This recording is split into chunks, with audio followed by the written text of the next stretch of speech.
From the mile-high city of Prescott, Arizona, that's the mile-high cowboy city, another edition of Arizona Roundup.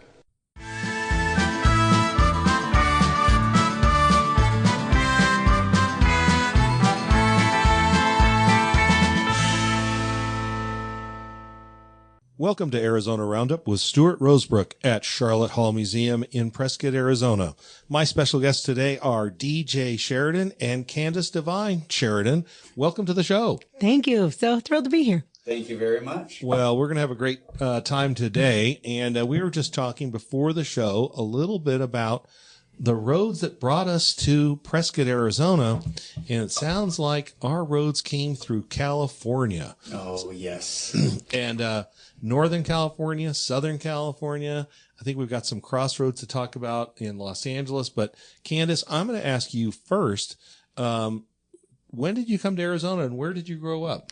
Well, I originally was born and raised in Burbank, California, as you mentioned. However, I have pretty deep roots here because the only reason my family got to California was a twofold. One, my great uncle is Andy Devine. So if anybody's gone across the 40 interstate and you see Andy Devine Drive, that's my great uncle. And so he grew up in Flagstaff and in Kingman area. But then also my great grandparents built one of the first stables in Burbank. And the reason they went there is my great grandfather was Cherokee Indian out of Oklahoma and Colorado, and his best friend was Will Rogers. And so when the silent film movies and all those things came about, they all moved west and they were all in Hollywood, which is how I got there. I had no idea we were sitting here with Hollywood royalty. I don't know if I would go that far, but certainly a fun moment within the spectrum of Hollywood's history. Hence the Candice Devine. Yeah. All I know is that I learned Andy Devine's name as soon as my dad could teach it to me. B Westerns and A Westerns, and Stagecoach remains one of the definitive Westerns in film history, and we'll have a lot to talk about. He was in over 400 films, and he had a TV show, and he was the voice of Friar Tuck in the Disney movie of Robin Hood. Thank you, Robin Hood. That's why we're married. It helps. He was a really remarkable man. I did not get to meet him, unfortunately, but I am very close with all of his children and all my family and the cousins and everybody. Well, remarkable. Yeah. Welcome to the show. Now, DJ, tell us, you're from Northern California, and tell us a little bit how your trails got here to Prescott, Arizona. Well, I don't have family history like that of Arizona, but when I met Candice, her parents moved out here a week before we actually met. So the only time I ever came to Arizona was to visit them. Yeah, that's 2009. 2009. And every time I kept coming out here, I'm a big outdoorsy guy. I'm a big hiker.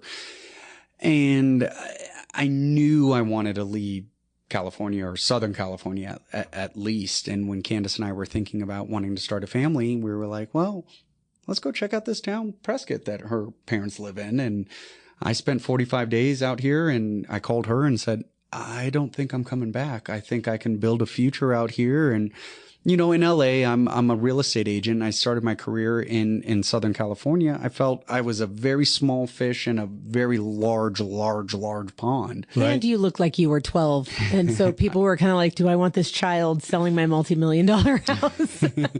And so I thought, you know, maybe if I work my butt off out here, maybe, just maybe, I can be a big fish in a small pond and a better lifestyle. That was the most important thing. And so that's what brought us out here. And we've never looked back since 2013.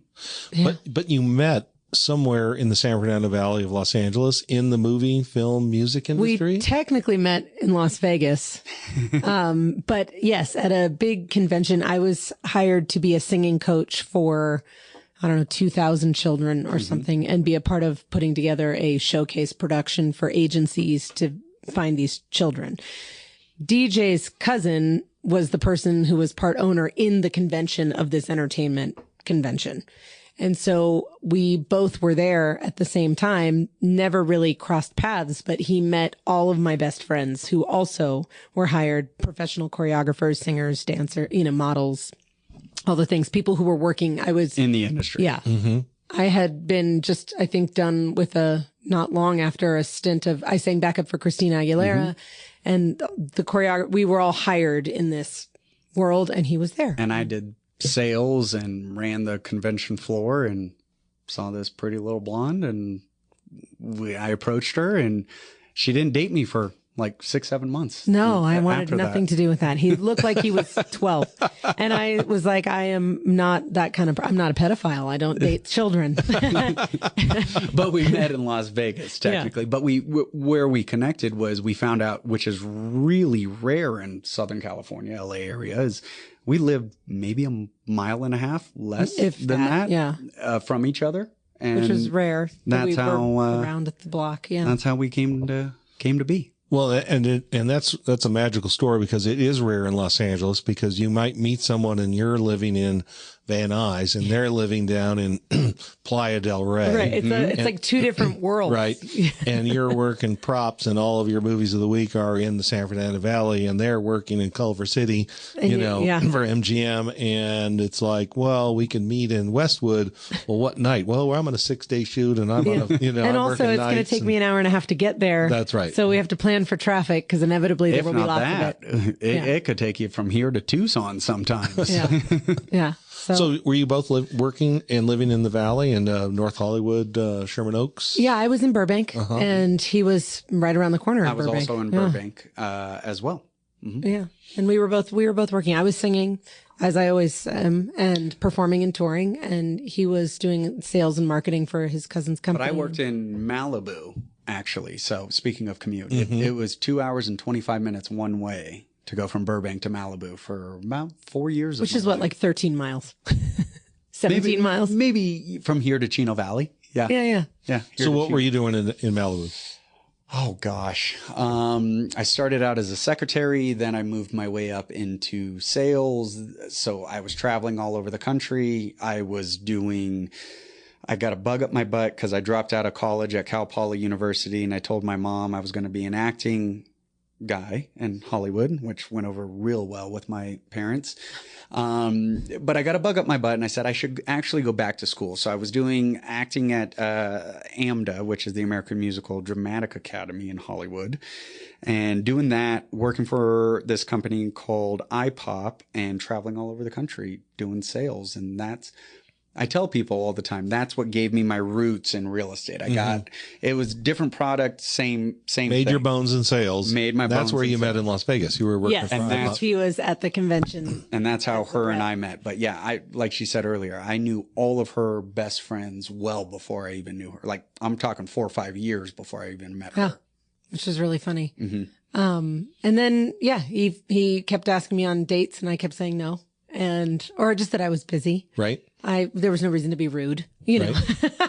And then I had been dating this drummer in another pretty well-known band, and he just wasn't great. And one night he brought a date to my performance, which was really awkward. And so we stopped dating. And that night he texted me and said, "Would you just quit being too beeping cool and let me take you on a date?" And I was like pissed because this other guy was a jerk. And I was like, "Oh, you want to take me on a date so bad? Fine. You could do it, but I'm only available this time, whatever."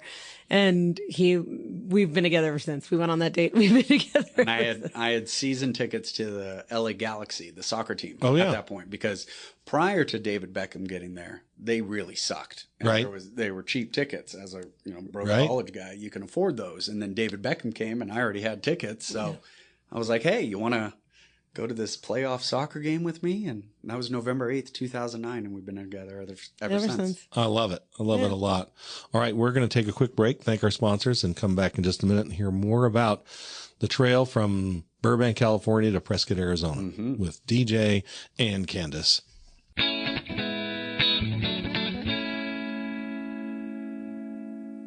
At Foothills Bank, they're not just about banking. They're about people, community, and building futures.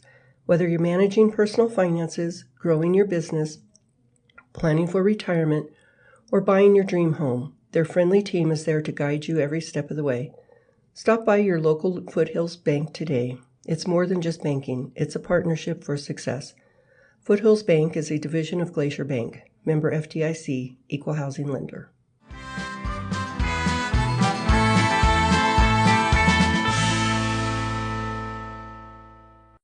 Welcome back to Arizona Roundup with Stuart Rosebrook at Charlotte Hall Museum in Prescott, Arizona. And my special guests today are DJ Sheridan and Candice Devine Sheridan. We're having a great conversation about the trails that bring you to Arizona, Prescott, Arizona, but also the trails and the connections between Prescott, Arizona, filmmaking here in Arizona, and Southern California. You know, growing up in Southern California, the idea that someday I would live in Manhattan Beach and make the decision to work at Universal, that was unheard of to think about, that I would adopt that commute. But DJ, I think you outdid me going from Burbank to Malibu and back every day. But those are the decisions you make when you're young and you want to think you're going to live somewhere hip or work somewhere hip in Los Angeles. Candice, it sounded like you were pretty grounded. Burbank was your place, and you made a career there coming out of high school and college. Yeah. And you went into singing, acting. Tell us a little bit about that and how that's brought you to Prescott, because I think you've brought your family history back to Arizona and back to Prescott. Here in Prescott. Yeah, it's kind of, I mean, like I said at the break, I hope I don't snooze your audience to sleep, but I think it's been a kind of fun and interesting story. I was singing, I still am, singing professionally. I had landed a couple big gigs. I had sung backup for Christina Aguilera. My band and I we had written a song on a Grammy nominated album. We had toured all over the country and opened for a lot of really big artists. So we were having a lot of fun there. My parents are also in the entertainment industry. My mom at the time was the associate director of Will and Grace and a number of other shows with Jim Burrows. Anything Jim Burrows did, actually, she was on. And then my dad had been a casting director for a long time and then started his own promotional items company and provided every logoed everything for NBC and the city of Los Angeles. And so I was born into a family that understood my desire to be a performer, even though they were like, the business. Stay away from the business. And so I had spent, a lot of time traveling and pursuing music and singing for movies and TV and different things, and had a really fun, wonderful life. I love every second of my 20s. Met my wonderful husband. I kept going with my band. He was still working. My parents had... at the time, because as artists go and musicians and everything, when you're making money, you're making great money. But when you're not making money, you're not making any money. Right. So I had also grown up in a horse family and cowboys and riders and all these things. And I had been approached and taken the position as the, equestrian coach for USC. And so I brought the equestrian team of USC from 5 kids to like 40 and national championship. And so I was competitively riding and coaching while singing.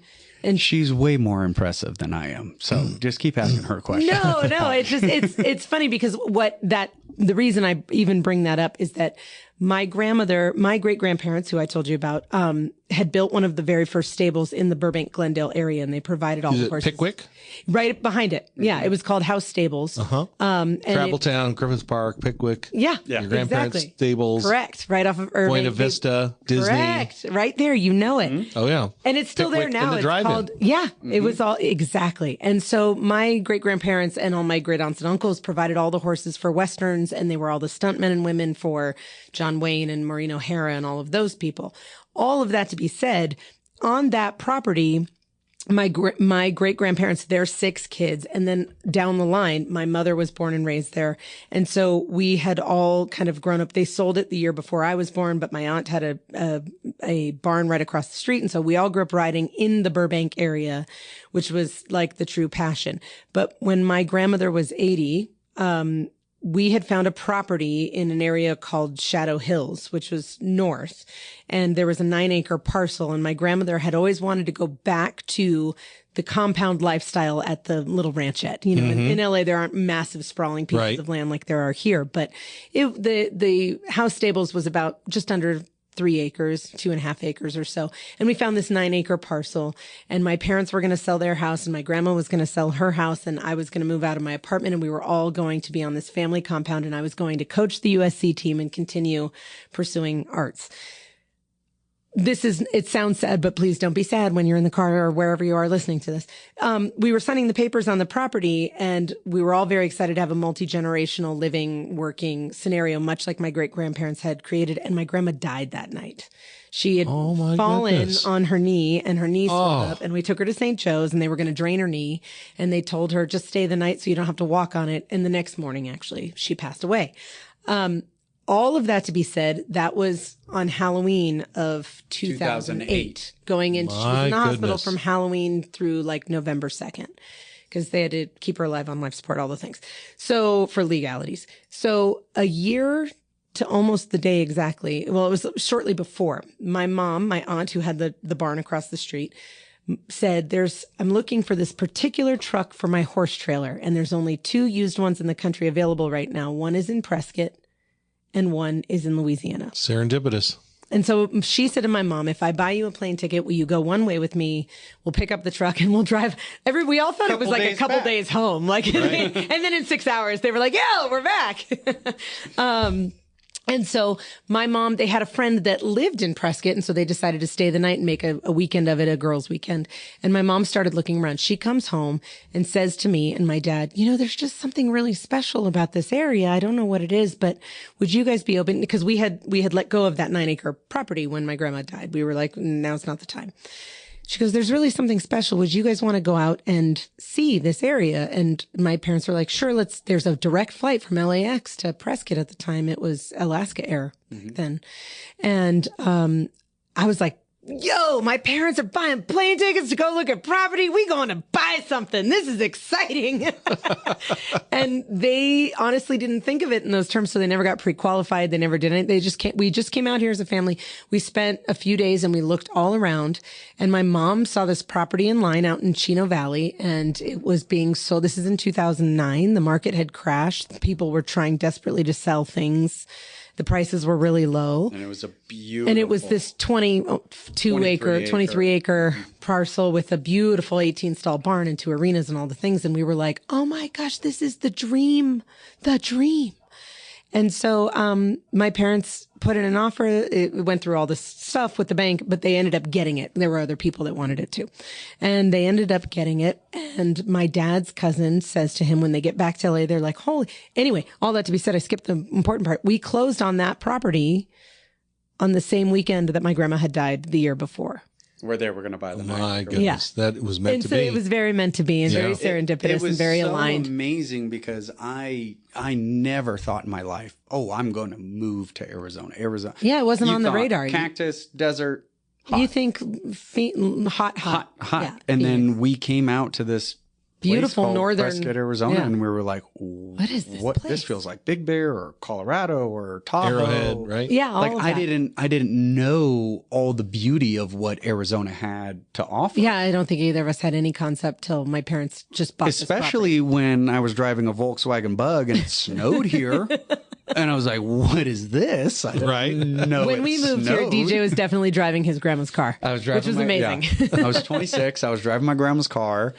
I left her before she wrapped up kind of singing and everything, and before we kind of actually had a baby. Yeah. And came out here 2 years prior to her and just said, screw it, let's build something. But that's how we ended up getting out here, because my parents bought a property, and then my dad's cousin said, I've always loved your house. No one's going to pay full price right now. It's 2009. Name your price. I'll buy it, but be out in a month. And so my parents bought the property in Chino. A week later, sold their house, and then they moved here in 30 days and had not given it any extra because it was going to be a retirement plan. Right. Mm-hmm. And then it was a second home. And I'm an only child. And then they got here and my dad was like, we don't ever see you. And I was like, you moved. And he's like, well, you need to come out. And I said, well, and he goes, you pay a lot in board for your horse in LA. I'll tell you what, just move your horse here. And then I know you'll come see us every 2 weeks. And it was cheaper to come visit than it was to board my horse in LA. So that made sense. And that's how they got us out here, because we started visiting every 2 weeks. I only knew them in Arizona. So that's how I started visiting out here. And then we arrived. All right. Well, that gives us a good place to break. And we're going to come back and talk about what's happened with the Sheridans in Prescott, Arizona since 2009.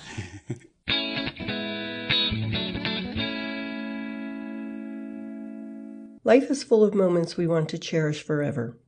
But when the unexpected happens, having compassionate guidance makes all the difference. For over 120 years, Ruffner Wakeland Funeral Homes and Crematory has been helping families in Prescott and Central Arizona honor their loved ones with care and dignity. At Ruffner Wakeland, they believe every life deserves a unique celebration. From personalized ceremonies to heartfelt support, we're here to guide you every step of the way. Ruffner Wakeland Funeral Home, here for you at your time of need. Visit ruffnerwakeland.com for more information.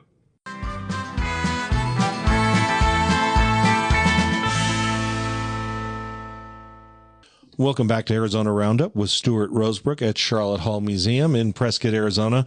And our special guests today are DJ Sheridan and Candice Devine Sheridan. And we've been talking a lot about how people come to Prescott. Recently, I've been doing a talk here around Prescott in Arizona about Charlotte Hall herself. Yeah. There's a lot of people that think Charlotte Hall was born in Arizona. You know, she's such a landmark, you know, a person who represents all of our heritage and history here. Of course, the namesake of the museum. But Charlotte Hall has her own story, her own journey that brings her to Arizona. And I like to ask people when we give a talk about Charlotte Hall and her history and the history of the museum, I usually ask people, well, how long have you been in Arizona? If we have 30 people, 45, 50 people here in Prescott, and it's usually maybe 1 to 3 people in many of those audiences who will raise their hands that say they were born here. Yeah. And so I'll say, well, okay, well, how many people are from the West Coast and then the East Coast, or, you know, anyone here from Kansas? And I say, you know, there's something we all share with Charlotte Hall. We came here on our own journey. We were either brought here by our parents, we were inspired to get here because our parents or our grandparents lived here, there was a job or an opportunity, or we came here with our spouse. And I think that what it does is it levels the room where everyone realizes that Charlotte Hall didn't arrive here like an alien out of a spaceship. Right. She came out on horseback on a wagon train on the Santa Fe Trail. That's so amazing. People were so much tougher. Right. To the Beale wagon, you know, all the way out, came across the trails in New Mexico to the Beale Wagon Road, and then down across the Mogollon Rim through Camp Verde. And her parents just had an idea that this would be a better place for them to live than Kansas, that the seasons would be better here. Her father thought that there was a bonanza here, that gold would be found in the streams, and the grasses, you know, were thick for miles, and they would be able to raise cattle and orchards, and all would be good. I can only imagine how stunning it was here. You know, when you think of 100+ years ago, you know, I mean, it just, the land here is so beautiful. And they did find and make their way here, and they settled along Lynx Creek down where you see Orchard Ranch, where it goes into the Agua Fria. And, there wasn't a bonanza waiting along the creek. And just like everyone who transplants themselves, you know, and California has, and Californians and, you know, immigrants have been coming from all over the world for a very long time to make Arizona their new home. It's true. And Prescott is one of those places that's attracted lots of people for a long time to come here and say, I want to make my home here. And we just had the Prescott Film Festival, and we were talking about Los Angeles and the film industry in Prescott. But what's very interesting is when Charlotte Hall moved here as a girl in the early 1880s, soon after that, the rodeo was founded in 1888. And so she grew up with the rodeo, but she also grew up in a town that was very creative. She herself grew up, I call her the Laura Ingalls of Arizona. She grew up writing in her diaries, and creatively being inspired by the classics. She became a poet, an essayist. She became an outspoken young woman. And as she was coming of age, filmmakers found Prescott, Arizona, before Hollywood was the center of Westerns. Right. And as folks from Oklahoma were moving west, and Tom Mix got his start in filmmaking in Oklahoma, in Duncan, Oklahoma, before he came to Prescott. But before Hollywood was the Western capital of the country, Prescott, Arizona is where filmmaking started in Arizona. And, of course, Andy Devine from Kingman. Yep. There was a lot of great horses and great Westerners who said they wanted to take their future to the West and to Hollywood. Yep. So I think it's interesting to place in context that what a creative community Prescott's been for a very long time. Years. And I want you to talk about this, but it's because DJ's in real estate. I can't tell you how many of his clients that we talk to, and they've found Prescott, much like you said, it's a feeling. Like they thought, oh, let's go check out Arizona. And they kind of did a road trip and they came over the hill and just went. It's the iconic hill. If you live here, you're passing Red, White, and Brew, passing Elk. Coming from like Elks Theater, you're coming from east, TV. going East to west on Highway 69. And you just come over that hill, right in front of the drop down Elks to the Theater square. and that beautiful view of Thumb Butte. I can't tell you how many clients said, I knew that was the town I needed to be in. Right. Just from that one drive over. And then you walk into this town and you meet these amazing, beautiful, wonderful human beings that everybody waves. There is a reason we call it everybody's hometown. Everybody's hometown. You actually talk to the grocery store kindness. Kindness. I think a lot of people have been searching for we mentioned climate and community. And those are two big things. I think a lot of people came out from the East Coast to the West Coast because they're like, damn, this is cold here. Let's go somewhere with a little bit better. And when you find this beautiful town of Prescott, not only is it amazing with people and climate, but you talk about the culture, you talk about the art. There is so much of I always tell clients, this is a big little town. We've got and I always everything tell people you need. it's a cowboy hippie town. It's a cowboy hippie town. It's a total mountain artsy mountain town, but it's also rich in his Western heritage and history and culture. Business, and there's so much to offer here. Sorry, I'm selling town. Well, when did you decide in Los Angeles? You said you were in the acting business. You then got into the promotion business. When did you decide to join the real estate business in Los Angeles, and how did that prepare you coming here to the Yavapai County in Prescott? So I am obviously married to a very, very talented woman.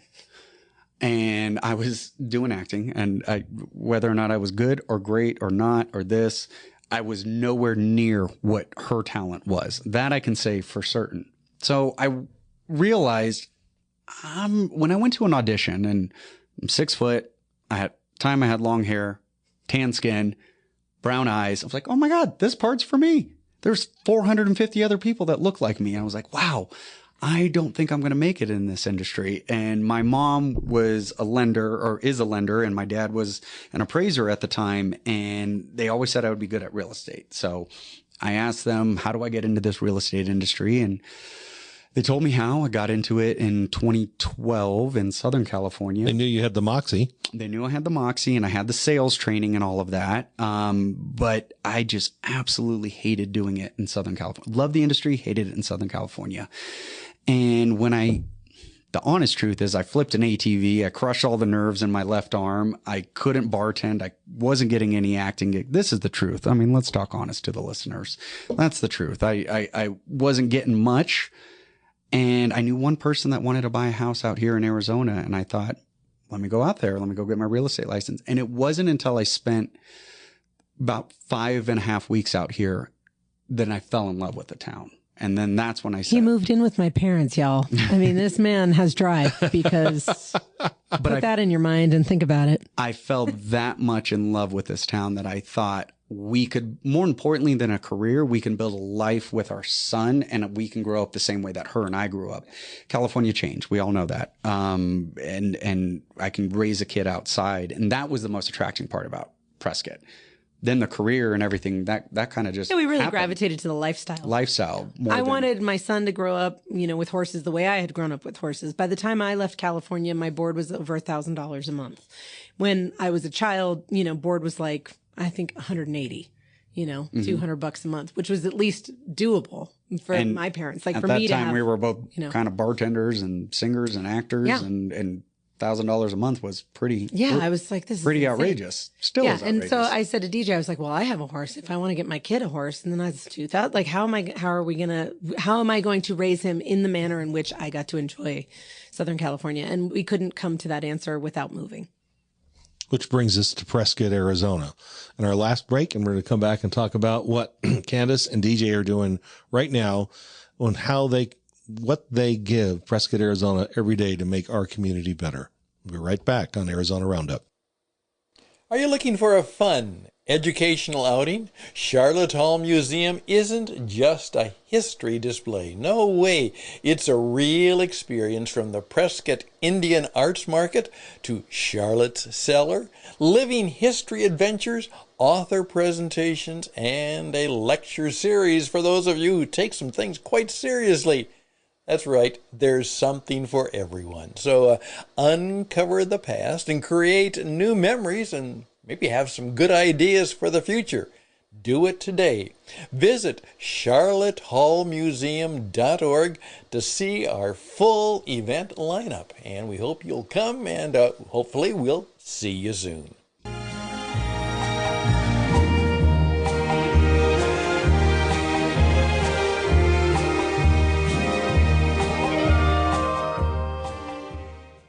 Welcome back to Arizona Roundup with Stuart Rosebrook, and my special guests today are DJ Sheridan and Candice Devine Sheridan, and we're having a great conversation about everybody's hometown, Prescott, Arizona, and what brings folks here to make this their hometown and to raise families and to pursue their dreams, just like the Hollywood story that brought Candice and DJ together.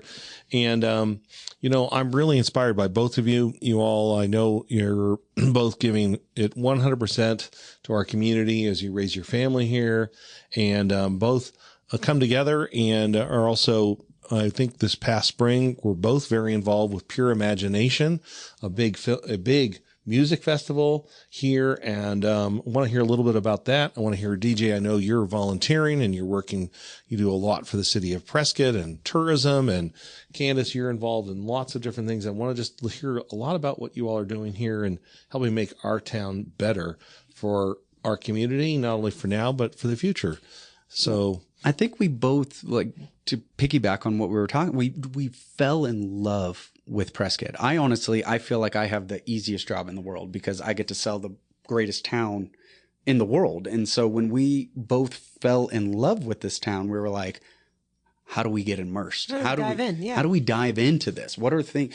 You can't meet the mayor. You can't meet city council in Los Angeles. No. Let alone do you even want to meet them? The access to your community and your support system and your people is so honest here. Right. And I think that is we tell a very short anecdotal. When I had just had my son, I had been leaving Park Plaza Liquor Deli. I think DJ was like, pick up a bottle of wine for a client or something. And my son was in his carrier in the cart. And I got my son in the car, and I just had a moment of, wait, do I leave my newborn baby in the car while I return the cart to the station it's supposed to be, or do I just be that person that doesn't care about putting the cart back and just throw it into the, and this gentleman on the patio of Liquor Deli hopped over the wall. He hopped over the wall and he goes, my sister just had a baby. Let me get that cart for you. I love that. And I was just like, I came home. I was like, that would never happen. But I think it was really coming out of the pandemic, or first couple months of the pandemic. And how old is your son now? He's going to be 10 in September. 10 All right. Now. Yeah. But coming out of the pandemic, we noticed, especially her being in the music industry, is how do we keep musicians working? How do we keep music alive coming out of this? And this is a big musical city. Big music town. That was another thing that attracted. This is a mini Austin, mini Nashville, as it was. When the lockdowns happened and all of the music. So I when we very first moved out here, I spent 3 years sitting on my hands, not doing a darn thing, because I had wanted to be a mom. My band. I wanted to be a mom. I wanted to get my kid walking and talking and enjoy the process. And then shortly thereafter that I started singing again, and everything kind of shifted. When we got into COVID, and the lockdowns happened, at this point I had become friends with a number of the musicians in Here town. in town. And everybody was out of work because every night Whiskey Row has live music every night. And how many Right. places do you get afforded that? Free live music every night in almost every establishment you go to, at least in one block and many surrounding blocks. And so I had partnered with some business owners in town, and we put together the Friday feature at the Raven Cafe, and we started featuring the musicians that are in our town online every Friday. And I figured out a way, they could leave a tipping system, and we were trying to help support those musicians through all of the lockdown. And it got so popular, we started racking up over 10,000, 12,000 views on every Friday. And the musicians were getting tipped $400 and $500 and $600. This was like the first 60, That's remarkable. 80 days of the Yeah, early March. early. Like if we shut down March 18th, she was up and running by March 29th on this. We got it going. And so we did this, hour-long concert online every Friday, and the tips went directly to the musicians that were performing. And it was really lovely to see the community support. And then there was a shift as we were coming out of COVID. I started to see people cancel each other, like generationally too. Through both that on the news, online, but also we saw it directly in my business. Yeah, there were people who would mask, people who would not mask, people who wanted the shot, people who did not want the shot. There were people, and generationally, I was seeing young people shame their grandparents if they had a different point of view, and I was seeing parents and siblings not getting along. It was very divisive. It was very, so and divisive unhealthy and unkind, and it was just like I looked at DJ and I was like, we need something that brings everybody. I said, this town loves, like our downtown square on the jazz, I was like, this town loves to go out and hear music and dance and sing along. And I said, we need a music festival, and we need it to be outside so people can distance if they want to, but they don't have to if they don't want to, but everybody can make room. And, artists that I knew and agencies that I had worked with, everybody was itching to get back to work. And so, I was like, we need a music festival. And so I was able to get some investment in town, and the first Pure Imagination was born in 2022. And it was just a crazy labor of love. It was insane. It was an insane amount of work that I mean, in my mind's eye, you're putting up a major music festival and 2 massive stages that alternate all day, and you're filling a park that can go up to 10,000 people or whatever. Which are 2 people that never ran a music festival. Well, but I mean, I had been in so many performance houses and on festivals and done things. So I had a really good working knowledge of it, but the actual labor, I've never seen more 30-somethings be so sore and so dead and so drained as I did at that festival. And volunteers. Everybody worked their butt off. That's what really kind of integrated us even further into the Prescott community, because then it was like, oh, okay, we got to go meet with Parks and Rec. Okay, we got to go meet with the city council. Correct. Okay, we got to go meet with it. So we really got to see a lot more of the inner workings and how beautiful and great the city was, and how wonderful everyone was willing to pitch in and give help. Play nice in the sandbox, and somehow we did that, and my business took off, and it all just kind of lined out. But it was built out of the desire to let Prescott be what it is, which is everybody's hometown, and get people back to a place of that ethos and that kind of heartbeat that we had all been familiar with. And I was watching it just kind of get off track. And that was the inspiration of the festival. Well, there was also so much chaos going on in the country during that time. There was all the riots and this and that. And we were just like, what's the one thing everyone loves? And political divide. Food and music. Food and music, right. And I was like, you can have a Democrat, you can have a Republican, people of different backgrounds, ethnicities, what have you. And if everybody's locked in on the artist and they're singing along and they're dancing. Right. Tell them our favorite photo that we have of we have a photo where I have like these 3 cowboys in hats and belt buckles right next to a very decisive Prescott college student who looks very earthy, right next to a retiree who 3 areas from very different backgrounds. All enjoying Pure Imagination. With like arms over each other's shoulders, dancing to an artist that I brought in that had won NPR's Tiny Desk Fantastic Negrito that year. And he's this blues rock artist, and they're all dancing in this photo. And you can tell every single one of them has a story that is very different, and yet they have no qualms about being together in that moment. And I was like, that's the point. Right. Right there. Right. That's the point. And Pure Imagination's held every May. Third weekend weekend in May. And is it 1, 2, 3 days? Tell me. We have done both. We, live event worlds and festival worlds are not financially easy. So we've done singular day, then we grew to 2 days, and then we brought it back to 1 day just to ride out the economic waves of uncertainty. And this past year in May, Cheap Trick was your headliner. Yeah. Yes. Right? They were great. And how many acts did you have? And what time in the morning does it start? It goes 11 to 11. I think we have 13 usually. 13 this 12 year to 13. And then on the 2 day we had, I think, 18 or 19, something like that. Yeah. What I love about Prescott and is the same reasons that people were drawn. We're talking about our families and what drew them to move to California, to leave wherever their family was before, or to, leave their small town in California and move to Los Angeles and seek your fortune in the big city. I like to sometimes say that Los Angeles is the West's most Western town. Mm-hmm. But what we overlook sometimes in our history and heritage of Prescott is that we have been, we're a ranching community. Mm-hmm. We're a retirement community. Climate has driven, for generations, people moving here. Aeronautical community. We are a community of merchants. We are a community of artists. And I think, people have been able to come and reinvent themselves in Prescott from the beginning. And there's been an audaciousness. I think about the fact that this year on the 4th of July, I read the Declaration of Independence. And I did it here because on the first 4th of July of 1864, the city founders had a 4th of July celebration in which they read the Declaration of Independence in English and Spanish. Mm. They had a marching band. They had a review of the military. They had a festival. They put up a 144-foot flagpole on the plaza.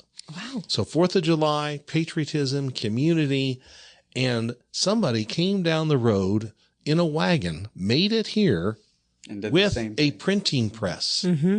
As soon as the town was founded. So creative people have seen opportunity in Prescott from the beginning. Yeah. And of course, I think that as we talked about everybody's hometown, the opportunity here to give back, to participate, the community gives back to you as you give back, and the doors are open. If you're willing to, and I think that that's one thing that has always attracted me to Arizona, whether it was down in Phoenix, when I moved there after Los Angeles, or up here in Prescott, is that if you want to get involved and volunteer, this town is driven by people saying, I want to give back because this city has given me a hand up, and I'm going to give back. And even if you're working hard and still trying to make it, the doors are open for you to try to help and volunteer or help those who need it and inspire those to participate more. And I think that's in our culture. Mm-hmm. I do. I think people get here and they realize people are friendly. They do wave. They do care. They do go, hey, your door's open, or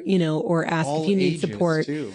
In all ages. And I think it's motivating to be a part of it and pay it forward. Human being again, to be a pillar of a community. I feel like we lost that a lot from all the areas of which we came. We grew up that way, but it's gone now. And the areas we came from, but it's still well and alive out here. Most definitely. And DJ, you've become very involved with the local tourism and local city through your real estate. Mm-hmm. Now, what is the name of your real estate company? I own Sheridan Property Group, and I'm right in between Farm Provisions and Rosati's across from the new food truck spot over there. So... And what street is that on? On Willis. Willis. I'm basically Willis and Montezuma. Okay. Yeah. And tell me a little bit about what you're doing to help the community as a real estate agent. Well, one of my favorite things, I always say, because Prescott is so diverse, and I can find you a Victorian house, I can find you a Santa Fe house, I can find you a mid-century modern house, any style of house, I can find you. Prescott offers that. Any topography almost that you want, Prescott offers that.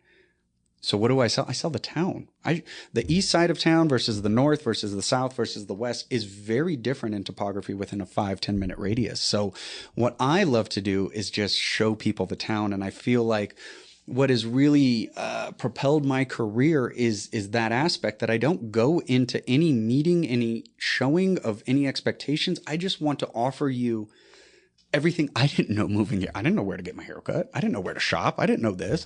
So I give you everything of what you want to know in a town, and about the town, and then real estate comes second. That's maybe how I make my living, but what I'm truly passionate about is showing you what Prescott has to offer. And that, I will say, is what I can offer a lot to the community, because I'm so diverse in a lot of different groups and a lot of different boards and chambers and mixers and all of the above. That is the unique thing that is fun that I get to do about Prescott. Well, and DJ's really good at doing one of the things that I think has been noted by other agents and the community is he also does updates all the time. You have quite a big following now at this point with social media because he does update the community on the market. You know, I mean, out loud. You don't have to pay for whether it. It's good or whether bad. It's good or bad. And we find a lot of people end up just calling him and checking in. And so with that, he's also advising our hospital and the board chamber and other entities when people go, what are we doing in the housing market? How do we make smart choices? And he's out counseling and giving free advice a lot in a lot of different lanes. Well, I've sold over 1,400 homes in a 12-year span out here in Prescott. You learn a lot about the area. You learn what amazes me the most about selling that many homes is I still go down streets and I'm like, wow, I've never been down the street in Prescott. Right. Yeah, I had no idea this neighborhood. we call it nooks and crannies. Nooks and crannies. There's so many different. This town is, and I think that's one reason it captures your imagination because when you come here and you drive down and you park down on the plaza and you go, oh, this is a great town. And then if you go to look to buy a home here and you go out with your agent and you're back in all the different little neighborhoods, there's a taster's choice. Whatever you're looking for, it is here. And we have just so much. We have between the Charlotte Hall Museum, all the museums we have in town, all the music venues, all the outdoor events, all the lakes. And the restaurants that keep coming.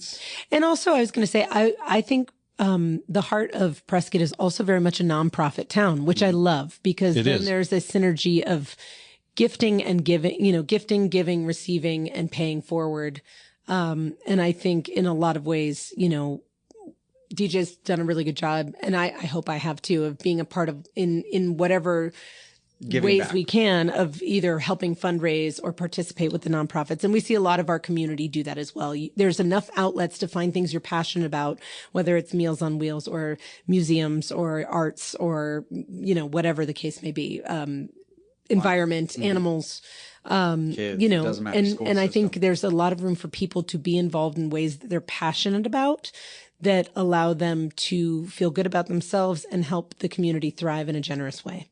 Well, speaking of that, Candice, how can we find you performing here at Charlotte Hall Museum? As we walked across the campus, you said, when we walked into our auditorium building here in our offices, you said, do you have live music here at Charlotte Hall Museum? But I wanted to get that amphitheater. That's where you'll get me. All right. Yeah. All right. We've got to figure out a way for you to come here and bring your talent.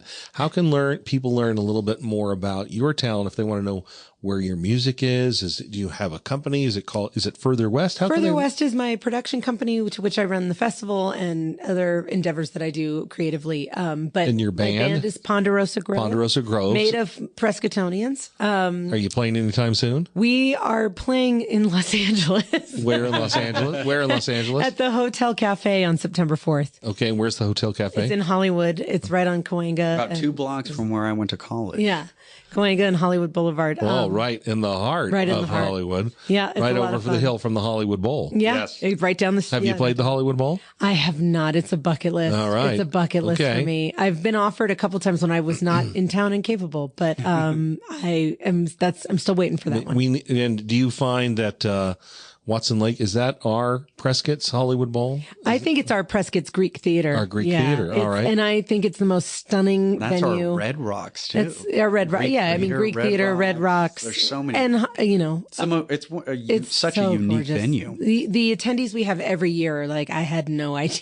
Many come from other places. Sure. So. Not the attendees, the musical acts. Oh, yeah, every artist is like, had I known. Was there yeah, Flaming Lips said to the audience, they looked at the audience and they go, you live here. And the audience is like, Yeah. All right. So Candice, give us a little website where they can find more information about you and your music. PonderosaGroveMusic.com. Yeah. And Ponderosa Grove, everything on socials, Facebook, Instagram. We are on Spotify. We are all over the internet. If you Google just dropped Ponderosa, a new album. we did just drop a new album in May.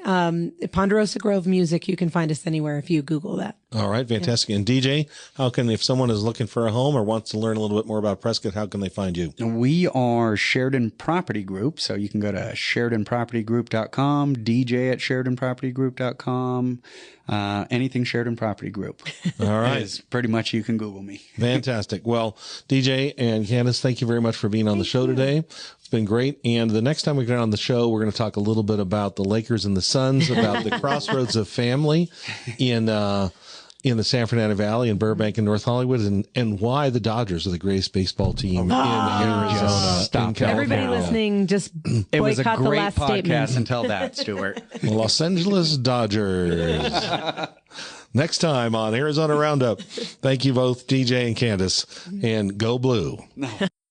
And go, go, go. Hey, that's a wrap. But thank you for being with us for another edition, another storytelling cowboy time from the mile-high cowboy city of Prescott, Arizona. You've been in tune with Arizona Roundup, one of the wonderful places to live right here on planet Earth.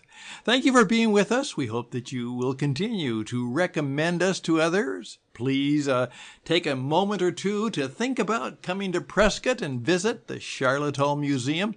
It is an adventure. It is something unique. It is something worthwhile, along with all of the other things that make this an amazing place to live and to come to and to raise a family to. How about all of that all together? So thank you for being with us. My name is Stan Houston. I'm the producer of the program and the leader of the program that is helping other people.